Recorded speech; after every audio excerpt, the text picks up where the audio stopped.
সবাইকে টেকনিক এডুকেশনের পক্ষ থেকে শুভেচ্ছা এবং স্বাগতম। আশা করি আপনারা সবাই ভালো আছেন। তো আমরা যেটা শুরু করেছিলাম fill in the blanks without clue, যেটা হচ্ছে আমাদের এইচএসসি পরীক্ষাতে আমাদের সাধারণত আসে। তো যারা আমাদের এইচএসসি ক্যান্ডিডেট যারা আছে, মানে একাদশ এবং দ্বাদশ শ্রেণীর, তো তাদের জন্য উইদাউট ক্লুটা কিন্তু আমাদের খুবই ইম্পর্টেন্ট, কারণ এখানে আমাদের 10টা মার্কস কিন্তু আমাদের আছে। সো আমরা এই জিনিসটার প্রতি একটু কেয়ারফুল থাকবো, যাতে আমাদের এখানে 10 মার্কের ভিতরে আমরা কি করতে পারি, একটা ভালো মার্কস কি করতে পারি, ক্যারি করতে পারি। তো এই বিষয়টার প্রতি সবাইকে আমাদের কি করতে হবে, একটু নজর দিতে হবে আর কি। তো এখন এই জিনিসটা কিন্তু মানে একদিন বা দুদিনে হবে না, একটু সময় লাগবে আর কি, কারণ এই টপিক্সটা কিন্তু আমাদের তুলনামূলকভাবে একটু কঠিন। সো আমাদের লট অফ এখানে আমাদের প্র্যাকটিস করতে হবে। যদি আমরা ভালোভাবে প্র্যাকটিস করি দেন আমাদের এখান থেকে কি মোটামুটি হচ্ছে একটা ভালো একটা আউটপুট বা ফিডব্যাক আমরা পাবো, এবং আমরা কি করতে পারি, একটা ভালো মার্কস এখান থেকে ক্যারি করতে পারবো আর কি। এবং আমাদের 10 মার্ক কিন্তু কম না, মানে কেউ যদি মনে করে যে না আমার এই টপিকসটা অত্যন্ত কঠিন, সো আমি হয়তো এটা অ্যাভয়েড করতে চাচ্ছি বা আমি হয়তো অ্যান্সার করব না, বিষয়টা কিন্তু এমন করা যাবে না। মানে আমরা চেষ্টা করব যে এখান থেকে যাতে সর্বোচ্চ মার্কসটা ক্যারি করা যায়। কারণটা হচ্ছে যে আমাদের ভালো মার্কস পাওয়ার ক্ষেত্রে, বা আমি যদি চাই যে ইংলিশে আমি A+ পেতে চাই, তাহলে এর কিন্তু বিকল্প তেমন কিছু নাই। সো আমাকে কিন্তু মার্কসটা অবশ্যই কিভাবে করতে হবে, ভালোভাবে যাতে আমরা ক্যারি করতে পারি বা ভালোভাবে যদি আমরা করতে পারি। তো এর জন্য আমাদের আসলে ফিল ইন দ্য ব্ল্যাঙ্কসের জন্য কি দরকার, ফিল ইন দ্য ব্ল্যাঙ্কসের জন্য অ্যাকচুয়ালি দরকার হচ্ছে যে আমাদের হচ্ছে পার্টস অফ স্পিচের কিছু আইডিয়া আমাদের দরকার। আর আরেকটা জিনিস দরকার, সেটা হচ্ছে যে কিছু ভোকাবুলারি রিলেটেড জ্ঞান আহরণ করা। তো ভোকাবুলারি যেটা হয় যে আমাদের এটা নিজেদেরই মোটামুটি কিছুটা গেইন করতে হবে, কারণ আসলে ভোকাবুলারি জিনিসটা তো একদিন বা দুদিনের বিষয় না, আমাদের বেশ একটা সাধনার একটা বিষয় বলা চলে আর কি। দেন আমরা আস্তে ধীরে আমরা এখান থেকে হচ্ছে মোটামুটি একটা ভালো আউটপুট বা ফিডব্যাক হচ্ছে আমরা মোটামুটি পাবো। তো আমরা শুরু করি। তো আমরা পার্ট 1-এ কিন্তু অলরেডি 1 এবং 2 দুটো হচ্ছে আমরা উইদাউট ক্লু আলোচনা করেছিলাম। তো আজকে হচ্ছে আমাদের হচ্ছে উইদাউট ক্লু পার্ট 2, আমরা 3 থেকে হচ্ছে এখানে শুরু করছি। তো 1, 2 পার্ট 1-এ আছে। তো যারা আমরা পার্ট 1 দেখিনি, তো আমি তাদেরকে বিনীত অনুরোধ করব যে আমরা সবসময় একটা নির্দিষ্ট সিকোয়েন্সটা মেনটেন করা ট্রাই করব। অর্থাৎ আমরা আগে পার্ট 1 কমপ্লিট করব, দেন তারপরে 3, 4 এরকমভাবে আমাদের পর্যায়ক্রমে সিরিয়ালটা যাবে। তো 3 নম্বরে আমাদের যেটা বলা হয়েছে যে ইনভেস্টমেন্ট ইন এডুকেশন, গ্যাপ দিয়ে বলা হয়েছে গার্লস। ওকে, তাহলে increases the economic and social of development investment in all other sectors. Okay, তাহলে আমরা দেখতে পাচ্ছি অ্যান্ডের আগে যে সেন্টেন্সটা দেওয়া আছে, investment in education girls increases. তো আমরা যদি একটু খেয়াল করি যে এখানে আমাদের অলরেডি ভার্ব দেওয়া আছে, কোনটা, ইনক্রিজেস, এটা কিন্তু আমাদের ভার্ব। এখন আমি যদি গার্লসটাকে সাবজেক্ট করি, তাহলে কিন্তু ইনক্রিজটা আমি দিতে পারবো না। কেন পারবো না? কারণটা হচ্ছে কি, যে নর্মালি আমরা জানি যে সাবজেক্ট যদি প্লুরাল হয়, তাহলে ভার্বটা আলটিমেটলি কোন ফর্মে হবে, প্লুরাল ফর্মে হবে।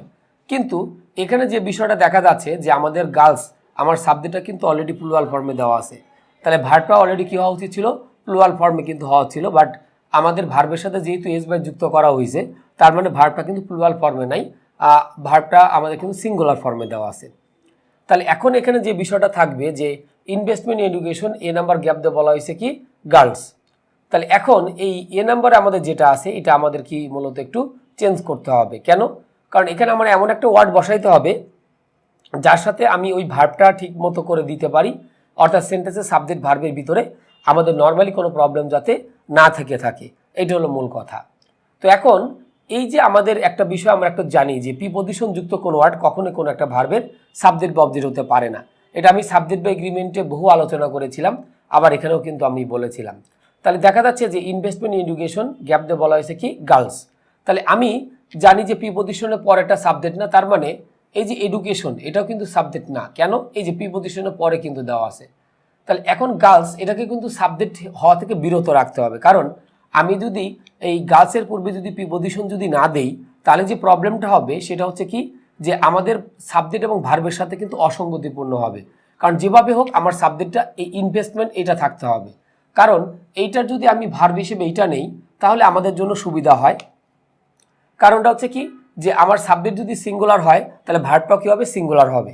এখন দেখা যাচ্ছে আমি গার্লসকে যদি আমি সাবজেক্ট বানাই তাহলে ইনক্রিজেস না করে আমাদের কি করতে হবে, ইনক্রিজ করতে হবে। তো আমি তো আর এই ইনক্রিজেস চেঞ্জ করতে পারছি না, কিন্তু আমি এই যে এখানে যে অপশনটা আছে এ নাম্বার অপশন, সেটা আমি কি সুইটেবল ওয়ার্ড আমি কি করতে পারবো, বসাতে পারবো। তাহলে আমি এখানে যেটা লিখলাম যে এ নাম্বার আমরা যেটা দিলাম হচ্ছে কি ফর গার্লস। তাহলে এখন আমরা যেটা দিলাম যে ইনভেস্টমেন্ট এডুকেশন ফর গার্লস, অর্থাৎ মেয়েদের শিক্ষার জন্য যে বিনিয়োগটা আমরা করতেছি ইনক্রিজের, সেটা বৃদ্ধি করতেছে দ্য ইকোনমিক অ্যান্ড সোশিয়াল। এরপরে আমাদের কি দিতে হবে, বি নাম্বারটা দিতে হবে। তাহলে আমরা যদি কোথাও যদি ইনভেস্টমেন্ট করে থাকি তাহলে সেখান থেকে আমরা একটা কি পাই, রিটার্ন পাই। তাহলে এখন বি নাম্বার আমরা এখানে যেটা দিব হচ্ছে কি রিটার্নস। আমরা এখানে দিব হচ্ছে কি রিটার্নস, কারণ আমরা যে কোনো জায়গায় যদি একটা ইনভেস্টমেন্ট করে থাকি সেখান থেকে আমাদের মূলত কি আসে, একটা রিটার্ন আসে। অফ ডেভেলপমেন্ট ইনভেস্টমেন্ট মানে আমাদের যেটা হচ্ছে মানে আমরা যে জায়গায় ইনভেস্টমেন্ট করতেছি সেখান থেকে আমাদের একটা রিটার্ন আসতেছে। Of development investment in all other sectors মানে আমাদের সবগুলো সেক্টরেই সেই জিনিসগুলো আসতেছে। Educating girls contributes, educating girls বলতে আমাদের শিক্ষিত নারীরা, কন্ট্রিবিউটস মানে অবদান রাখতে পারে। গ্যাপ দিয়ে বলা হয়েছে ওয়েলথ মানে আমাদের কি সম্পদ, ওয়েলথ মানে তো আমরা জানি সম্পদ, সম্পদ করার ক্ষেত্রে through its impact on economic development, এবং যার ফলশ্রুতিতে বা যার প্রভাবটা আমাদের কোথায় পড়বে, আমাদের যে অর্থনৈতিক যে উন্নতি আছে তার উপরে পড়বে। তাহলে এখন যেটা আমরা করছি যে এডুকেটিং গার্লস কন্ট্রিবিউটস, তো আমাদের অলরেডি এখানে দেখতে পাচ্ছি যে আমাদের সেন্টেন্সে কিন্তু অলরেডি আমাদের এখানে কি দেওয়া আছে, ভার্ব অলরেডি আমাদের দেওয়া আছে। তাহলে এখন আমাদের যে কাজটা করতে হবে, আমাদের আর একটা ভার্ব হচ্ছে আমাদের কি করতে হবে, নিয়ে আসতে হবে। তাহলে এডুকেটিং গার্লস কন্ট্রিবিউট শিক্ষিত নারীরা অবদান রাখতে পারে। সি নাম্বার গ্যাপ দিয়ে বলা হয়েছে ওয়েলথ। তাহলে এখন আমরা জানি একটা সেন্টেন্সে যদি সেকেন্ড কোনো ভার্ব আসে তাহলে হয় ইনফিনিটিভ অথবা কি দিতে হবে, জিরান্ড দিতে হবে। তাহলে আমরা এখানে যে কাজটা করতে পারি, এডুকেটিং গার্লস কন্ট্রিবিউটস, এখানে আমরা বলতে পারি টু ক্রিয়েট, এটা দিলেও চলবে, অথবা ক্রিয়েটিং, অথবা আমরা যেটা দিতে পারি হচ্ছে কি ক্রিয়েটিং, এই দুটোর যে কোনো একটা দিতে পারি wealth through its impact on economic development, যার আমাদের হচ্ছে অর্থনৈতিক উন্নতি। Educated women have a higher income, শিক্ষিত নারীদের আমাদের কি আছে, বেশ ভালো ধরনের একটা ইনকাম আছে। ডি নাম্বার গ্যাপ দিয়ে বলা হয়েছে দেন দোজ হু হ্যাভ। আচ্ছা, তাহলে এখন ডি নাম্বারটা আমাদের দিতে যেতে হবে, educated women have a higher income, D number gap দিয়ে বলা হয়েছে দেন। তো এই যে দেন দেওয়া আছে, দেনের পূর্বে আমাদের অবশ্যই কি ইউজ করতে হবে, কম্পারেটিভ ডিগ্রিটাকে আমাদের মূলত কি করতে হবে, ইউজ করতে হবে। তাহলে আমরা এখানে যেটা বললাম যে educated women have a higher income, এখন আমরা যদি বলি মোর, এটা মোর দিতে হবে, কারণটা হচ্ছে কি আমাদের একটা কম্পারেটিভ ডিগ্রি দিতে হবে। তাহলে আমরা এখানে মোর দিতে পারি, অথবা আরেকটা জিনিস আমরা দিতে পারি মোর পোটেনশিয়াল। মোর পোটেনশিয়াল, মোর পোটেনশিয়াল মানে অপরিহার্য, অপরিহার্যতা আমাদের বোঝায়। তো এখানে আমাদের মোর বা মোর পোটেনশিয়াল কেন দিতে হবে, কারণ আমরা একটা বিষয় জানি যে দেনের পূর্বে আমাদের সবসময়ের জন্য কি ইউজ করতে হবে, কম্পারেটিভ ডিগ্রিটাকে ইউজ করতে হবে। তো এই কারণে আমরা এটা দিয়েছি দোজ হু হ্যাভ। ইন আমার গ্যাপ দিয়ে বলা হয়েছে নো স্কুলিং, তাহলে যার হচ্ছে কি স্কুল জ্ঞান সম্পর্কে কোনো আইডিয়া কিন্তু আমাদের নাই। তাহলে ই নাম্বারটাতে আমরা এখানে কি দিব, হ্যাড দিব, যে those who have had no schooling, যার স্কুল জ্ঞান সম্পর্কে আমাদের নর্মালি কোনো জ্ঞান আমাদের নেই। এরপরে যদি আমরা ধরি এডুকেটেড মাদার্স আর, শিক্ষিত মারা আর মোর গ্যাপ দিয়ে বলা হয়েছে টু সেন্ট। তাহলে এখন মোরের সাথে আমাদের কি ইউজ করতে হবে, যে কোনো একটা অ্যাডজেক্টিভ আর অ্যাডভার্বটাকে ইউজ করতে হবে। ওকে, তাহলে আমরা এখানে যেটা দিতে পারি যে মোরের সাথে আমরা কি দিব, একটা অ্যাডজেক্টিভ অথবা অ্যাডভার্ব, এই দুইটার যে কোনো একটা অবশ্যই আমাদের কি করতে হবে, দিতে হবে। তাহলে মোর এখানে আমরা দিতে পারি সিনসিয়ার বা কনসাস, তাহলে আমরা এখানে দিতে পারি সিনসিয়ার, এটা একটা অ্যাডজেক্টিভ, অথবা কনসাস এটা আমরা দিতে পারি। To send both their boys and girls to school. তো দেখা যায় যে শিক্ষিত মারা তারা অধিকতর সিনসিয়ার থাকে বা সচেতন থাকে তাদের ছেলে মেয়েদেরকে স্কুলে পাঠানোর ক্ষেত্রে। It is important to realise that, এটা উপলব্ধি করাটা অত্যন্ত জরুরি যে গ্যাপ দিয়ে বলা হয়েছে in girls education generally results. Okay, তাহলে এখন আমাদের জি নাম্বারটা আমরা যদি দিই তাহলে আমরা এখানে কি দিব, success. Success in girls education generally results, অর্থাৎ মেয়েদের শিক্ষার ক্ষেত্রে যে সফলতাটা জেনারেল রেজাল্টস। এরপর এইচ নাম্বার গ্যাপ দিয়ে বলা হয়েছে আর ইন্টিগ্রেটেড অ্যাপ্রোচ।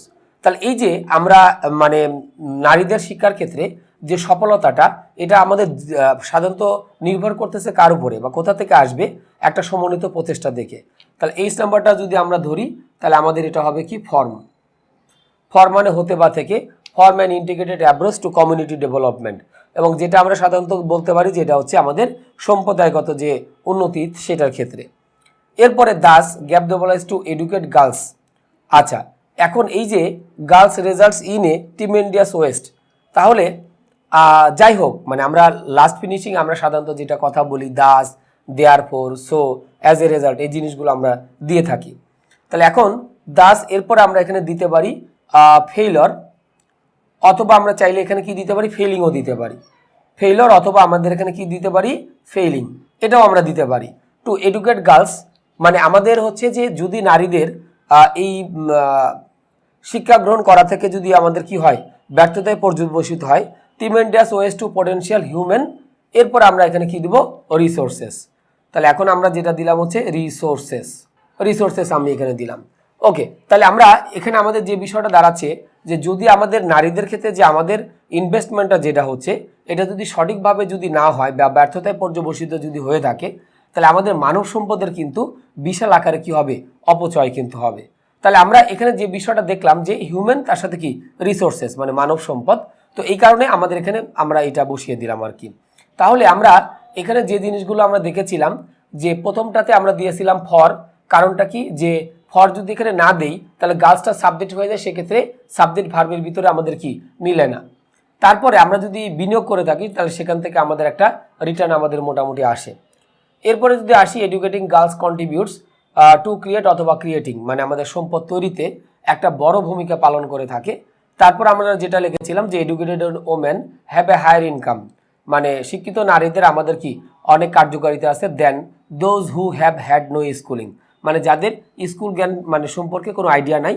তো আমরা এখানে হ্যাভের পরে কি কিন্তু কি দিব, একটা যে কোনো ভার্বের ভি3 ফরমেশন দিব, কারণ আমরা কিন্তু সবাই জানি যে হ্যাভ হ্যাজের পরে আমাদের সাধারণত ভার্বের কি ভি3 ফরমেশনটা আমরা সাধারণত ইউজ করে থাকি। এরপর যেটা বলছিলাম যে educated mothers are more sincere অথবা কনসাস, শিক্ষিত নারীরা অত্যন্ত হচ্ছে আমাদের কনসাস বা সিনসিয়ার থাকে to send both their boys and girls to school মানে তাদের ছেলে মেয়েদেরকে স্কুলে পাঠানোর ক্ষেত্রে। এরপর যেটা বলা হয়েছে যে it is important to realise that এটা উপলব্ধি করা অত্যন্ত জরুরি যে success in girls education generally result from an integrated approach, অর্থাৎ নারীদের শিক্ষার ক্ষেত্রে যে সমন্বিত প্রচেষ্টাটা এটা একটা সমন্বিত প্রচেষ্টা থেকে আমাদের আসে মানে আমাদের যে সাকসেসটা আসবে। তারপরে দাস ফেইলর টু এডুকেট মানে আমরা এখানে যেটা বলছিলাম যে ফেইলরটা আমি কেন দিচ্ছি, কারণ আমাদের এই ভার্বের কিন্তু অ্যাকচুয়ালি কি দরকার, একটা সাবজেক্ট দরকার, কারণ টু এডুকেট গার্লস এটা কিন্তু সাবজেক্ট না। তাহলে ফেইলর মানে আমরা যদি এই যে নারীদের শিক্ষা করার ক্ষেত্রে যদি আমাদের ব্যর্থতায় পর্যবসিত হয় তাহলে আমাদের মানব সম্পদ যেটা আমাদের সবারই সম্পদ আর কি, তাহলে সেটার একটা কি হবে, ব্যাপক হচ্ছে আমাদের অপচয় হবে। তাহলে আমরা আশা করি যে এই 3 নম্বরটা পার্ট টুতে আমরা সবাই বুঝতে পেরেছি। এরপরে আমি পার্ট টুতে আরেকটা হচ্ছে আমি গ্যাপ দেখাবো। তো আমরা যেটা শুরু করেছিলাম উইদাউট ক্লু পার্ট 2, তো আমি 3 নম্বর কোশ্চেনটা কিন্তু আমরা অলরেডি ইতিমধ্যে সলভ করে ফেলেছি। আর এই কোশ্চেনগুলো অত্যন্ত ইম্পর্টেন্ট মানে যে কোনো পরীক্ষার ক্ষেত্রে আমাদের এই জিনিসগুলো আমাদের সাধারণত আসতে পারে। তো এখন আমরা 4 নম্বরটা নিয়ে একটু আলোচনা করব। The destruction of forest and other gap দিয়ে বলা হয়েছে ইজ কজিং। এরপরে বি নম্বর গ্যাপ দিয়ে বলা হয়েছে the of various plants and animals every day. তাহলে এখন বলা হচ্ছে যেটা দ্য ডিস্ট্রাকশন অফ ফরেস্ট মানে আমাদের যে বনের ধ্বংস, অ্যান্ড আদার এবং অন্যান্য যে মানে আমাদের কিসের ধ্বংস সেইটাই, অ্যান্ড আদার এখানে আমরা যেটা দিতে পারি সেটা হচ্ছে কি হ্যাবিটেটস মানে কি, হ্যাবিটেটস মানে যারা বাস করে, যেমন আমরা সমাজে বাস করি তেমনি বন্য প্রাণীরাও কিন্তু কি করে, তারা কিন্তু বনে বাস করে থাকে। তো এদেরকে আমরা কি বলতে পারি, হ্যাবিটেটস। যেমন আমরা সমাজে বাস করি, বন্য প্রাণীরা বনে বাস করে, তো এক একজন এক এক জায়গাতে আমাদের সাধারণত বাস করে থাকে। তাহলে আমরা এখানে যেটা বলতেছি the destruction of forest and other habitats এবং অন্যান্য যারা আছে ইজ কজিং, তারপরে দ্য অফ ভেরিয়াস প্লান্টস মানে যেটা হচ্ছে আমাদের হচ্ছে কি অন্যান্য হচ্ছে আমাদের প্লান্টস এবং অ্যানিমেলের ধ্বংসের একটা অন্যতম কারণ। তাহলে আমরা এখানে যেটা দিতে পারি এক্সটিনশন। তো আমরা যেটা বলতেছিলাম যে আমাদের হচ্ছে যে সমস্ত প্রাণীর ধ্বংস, extinction of various plants and animals, তাহলে এখানে আমাদের হচ্ছে এক্সটিনশন মানে কি, বিলুপ্তি, of various plants and animals every day, প্রতিনিয়তই হচ্ছে আমাদের প্লান্টের হচ্ছে কি যে আমাদের সাধারণত ধ্বংস হয়ে থাকে, সেটা হচ্ছে আমাদের একটা বড়তম অন্যতম কারণ। In the last 25 years alone মানে বিগত হচ্ছে আমাদের 25 বছরে the world has lost of 1/3 it's natural wealth মানে পৃথিবী তার 1/3 সম্পদটা কি করে ফেলছে, হারিয়ে ফেলেছে। এরপর যেটা আমরা বলছি ফরেস্ট আর বিং, তো আমরা জানি am being, is being, are being, এদের পরে আমাদের সাধারণত একটা ভার্ব আসে এবং সেই ভার্বের আমরা কোন ফর্ম ইউজ করে থাকি, V3 ফরমেশন ইউজ করে থাকি। তাহলে ফরেস্ট আর বিং, এরপর আমরা এখানে কি দিব, কাট ডাউন, বন কেটে ফেলা হচ্ছে। তারপরে মোর ওভার, ইয়া ছাড়াও দে আর বিং বার্নড, তাদেরকে পোড়ানো হচ্ছে কি রেকলেসলি বা কন্টিনিউয়াসলি। তো আমরা এখানে যেটা দিতে পারি রেকলেসলি, রেকলেসলি মানে হচ্ছে কি আমাদের বেপরোয়াভাবে তাদেরকে পুড়িয়ে ফেলা হচ্ছে। এইটাই যে দিতে হবে এমন কোনো কথা না, আমরা এখানে দিতে পারি কন্টিনিউয়াসলি, কন্টিনিউয়াসলি, এটাও আমরা চাইলে কি করতে পারবো, দিতে পারবো। রেজাল্টিং ইন অ্যান, গ্যাপ দিয়ে বলা হয়েছে কার্বন ডাইঅক্সাইড, এবং যার ফলে কি হচ্ছে আমাদের হচ্ছে কার্বন ডাইঅক্সাইডের পরিমাণটা বৃদ্ধি পাচ্ছে। তাহলে আমরা এখানে যেটা দিলাম increase, in an increase in carbon dioxide, এবং আমাদের কার্বন ডাইঅক্সাইডের পরিমাণ কি হচ্ছে, বৃদ্ধি পাচ্ছে। অ্যান্ড আলটিমেটলি, এবং অবশেষে the water level is, gap দিয়ে বলা হয়েছে আমাদের তাহলে আমাদের পানির স্তরটা কি বৃদ্ধি পাচ্ছে। তাহলে আমরা এখানে যেটা দিব হচ্ছে কি রাইজিং। তাহলে আমরা এখানে কি দিলাম, রাইজিং আমরা দিলাম, যে আমাদের পানির স্তরটা বৃদ্ধি পাচ্ছে অ্যাজ এ কনসিকুয়েন্স, যার ফলে of global warming. Global warming মানে কিন্তু আমরা জানি যে আমাদের বিশ্বব্যাপী যে মানে তাপমাত্রা যে বৃদ্ধি পাওয়াটা, সেটার কথা বলা হচ্ছে as a consequence of global warming. Okay, যার ফলে আমাদের পানির মানে আমাদের হচ্ছে বিশ্ব উষ্ণায়ন বৃদ্ধি পাচ্ছে। এরপর বলা হয়েছে ইট ইজ, গ্যাপ দিয়ে বলা হয়েছে দ্যাট দ্য নিউ সেঞ্চুরি। তাহলে আমরা এখানে বলতে পারি যে it is said that, it is said that, এটা বলা যায় যে দ্য নিউ সেঞ্চুরি মানে আমাদের পরবর্তী শতাব্দী উইল ফেস মানে ফেস করবে অ্যান ওভারওয়েলমিং এনভায়রনমেন্টাল, এখানে আমরা যেটা করতে পারি ডিজাস্টার অথবা ক্যাটাস্ট্রফি, কারণ এনভায়রনমেন্টাল কিন্তু অ্যাডজেক্টিভ, অ্যাডজেক্টিভের পর আমাদের কি বসে, নাউন বসে। তাহলে আমরা এখানে দিতে পারি ডিজাস্টার, ডিজাস্টার মানে আমাদের হচ্ছে মানে বিপর্যয়, যেটা আমরা বলি যে পরিবেশগত একটা বিপর্যয় দেখা দিবে। ক্যাটাস্ট্রফি বানানটা একটু কঠিন, তো আমরা এখানে ডিজাস্টার দিলাম এই কারণে। ইট ইজ দেয়ারফর, গ্যাপ দিয়ে বলা হয়েছে টু চেক, মানে এটা অবশ্যই আমাদের কি মানে আমাদের চেক করা উচিত। তাহলে আমরা এখানে আমরা দিতে পারি ইট ইজ দেয়ারফর ইম্পর্টেন্ট, আমরা এখানে দিতে পারি ইম্পর্টেন্ট বা ইম্পারেটিভ বা নেসেসারি। ইম্পারেটিভ আর ইম্পর্টেন্ট একই জিনিস, তাহলে ইম্পারেটিভ দিতে পারি, আমরা এখানে দিতে পারি নেসেসারি, নেসেসারিটাও আমরা দিতে পারি, কারণ এই ওয়ার্ডগুলো আমাদের মনে থাকবে ভালো এবং আমরা খুব ইজি ওয়ার্ড হিসেবে এগুলো আমরা জানি। তাহলে আমরা বলতে পারি it is therefore imperative অথবা necessary to check the reckless pollution of the environment. তো আমরা যেটা বলতেছিলাম লাস্টে আমরা যেটা দিলাম যে it is therefore imperative, ইম্পারেটিভের জায়গায় আমি নেসেসারি দিতে পারি, ইসেনশিয়াল দিতে পারি, অব্লিগেটরি দিতে পারি, সবগুলো সিনোনিমস। তাহলে এটা অত্যন্ত জরুরি to check the reckless pollution, মানে আমাদের যে পলিউশনের বিপরীত গতি অফ দ্য এনভায়রনমেন্ট, এটা আমাদের চেক করাটা অত্যন্ত জরুরি। তাহলে এই যে আমরা একটা ইম্পর্টেন্ট উইদাউট ক্লু করলাম, তাহলে আমি একটু প্রথম থেকে রিভিউ করি। দ্য ডিস্ট্রাকশন অফ ফরেস্ট মানে আমাদের বনের যে ধ্বংস অ্যান্ড আদার হ্যাবিটেটস, এবং বনে যারা বাস করতেছে অন্যান্য প্রাণীদের, is causing the extinction of various plants and animals every day. প্রতিনিয়ত এটা কিন্তু আমাদের কি এই বিলুপ্তি বা ধ্বংসের এটা কারণটা দেখাই দিচ্ছে। ইন দ্য লাস্ট 25 ইয়ার্স, বিগত 25 বছরে alone the world has lost মানে পৃথিবী 1/3 অফ ইটস ন্যাচারাল ওয়েলথ, পৃথিবী তার 1/3 সম্পদ হারিয়ে ফেলেছে।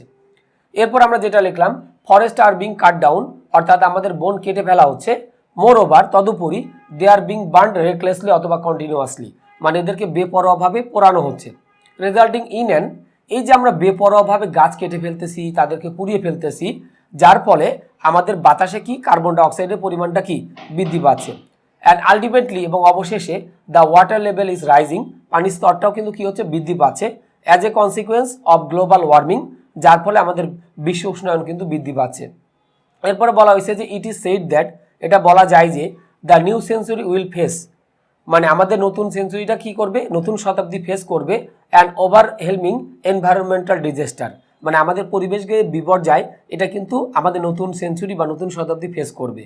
ইট is therefore imperative, important, imperative, necessary, যে কোনোটা আমরা এখানে দিতে পারবো, যে এটা অত্যন্ত গুরুত্বপূর্ণ যে to check the reckless pollution of environment, মানে এই যে আমাদের বেপরোয়া যে আমাদের দূষণ হচ্ছে, এইটা চেক করাটা আমাদের অত্যন্ত জরুরি। তো আশা করি আমরা পার্ট 2তে যে দুটো ইম্পর্টেন্ট উইদাউট ক্লু আমরা আলোচনা করলাম, এই দুইটা উইদাউট ক্লু আমরা সবাই আশা করি বুঝতে পেরেছি। এরপরেও যদি কারো কোনো জায়গায় সমস্যা থেকে থাকে অবশ্যই আপনারা কমেন্টে আপনাদের প্রবলেমগুলো জানাবেন, আমরা চেষ্টা করব যত দ্রুত সম্ভব সেগুলো সলভ করে দেওয়ার জন্য। তো আমাদের উইদাউট ক্লুর পার্ট এ পর্যন্তই, দেখা হবে আমাদের উইদাউট ক্লুর পার্ট 3তে। তো সে পর্যন্ত সবাই ভালো থাকবেন, সুস্থ থাকবেন, খোদা হাফেজ।